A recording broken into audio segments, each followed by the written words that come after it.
Poisoner, sorceress, puppet master. When you hear the name Catherine de' Medici, I bet those are the words that pop into your head. But what if? What if that whole terrifying reputation was basically a lie? In this explainer, we're going to dig in and uncover the truth about the woman who really shaped the destiny of France. Okay, it all starts with this name, this title whispered in the shadows of the royal court. The Black Queen. I mean, come on. That's a name meant to send a shiver down your spine, right? It sounds like something straight out of a grim fairy tale. But here's the thing. This wasn't fiction. This was the actual brand of a very real queen. So how did she get painted as the stuff of nightmares? First up, you've got the rumors of poison. The legend says she was this master of toxins, a silent killer who could take out an enemy with, like, a scented glove or a poisoned letter. This isn't your typical warfare. This is straight-up assassination. You know, a dark art that totally fits the Black Queen vibe.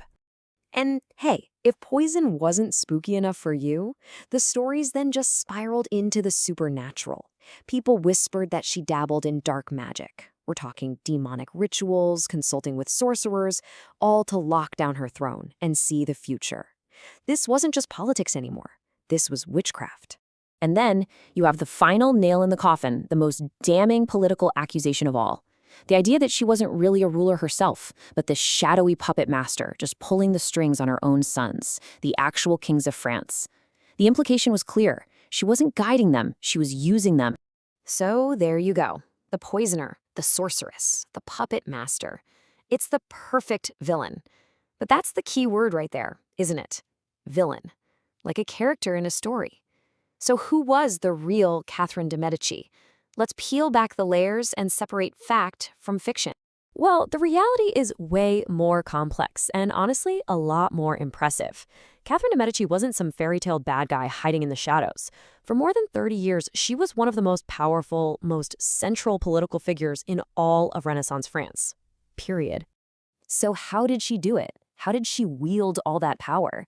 Well, she was a master strategist, basically navigating a kingdom that was on the verge of total collapse.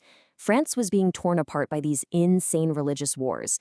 And Catherine, she played the long game. She arranged these super strategic marriages to build alliances, and she played the rival court factions against each other like a chess master.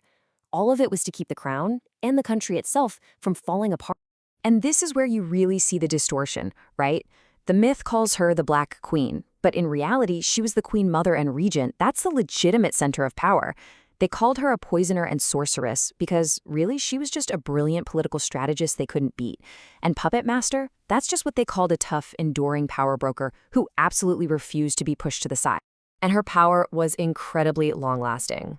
Just think about this. She was the main political player during the reigns of 3 different kings, one after another, and they were all her sons. She just seamlessly shifted her role, from queen mother to the official regent when her son was too young, and then finally to a senior advisor.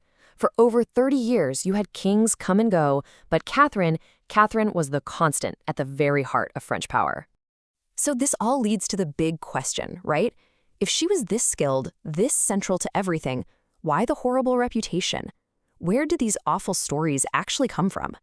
The answer is pretty simple. The stories weren't just random gossip. They were propaganda. They were a political weapon, carefully crafted by her enemies for one single purpose: to take her down. And believe me, she had a lot of enemies. As a Catholic queen right in the middle of the Protestant Reformation, she was an obvious target for her religious rivals. They painted her as this corrupt foreigner. They couldn't wait to blame her for horrible events like the St. Bartholomew's Day massacre just to make her look evil. But there's another piece to this puzzle, and it's maybe even more important. She was a woman holding huge power in a world completely run by men. A lot of those men just could not and would not accept a woman in charge. So what happened? A tidal wave of slander. Those wild stories of mass poisonings and demonic rituals, almost all of them were totally made up. We're talking 16th century fake news, basically. It was printed and spread around to turn a political rival into a demonic monster that they could say had to be destroyed. Okay, so if she wasn't a villain, then what was she? Well, one source calls her a woman of chaos. Now, what does that even mean? It's a term for a powerful woman who just refuses to play by the rules, who won't fit into the neat little boxes that society wants to put her in. And this quote really gets to the heart of it all. In her enemies' eyes, Catherine's biggest crime was that she refused to play nice in a world that expected women to smile and fade. She was supposed to be a quiet, pretty figurehead, and she just said, no. When you boil it all down, it's this simple. She didn't just advise. She didn't just influence. She ruled.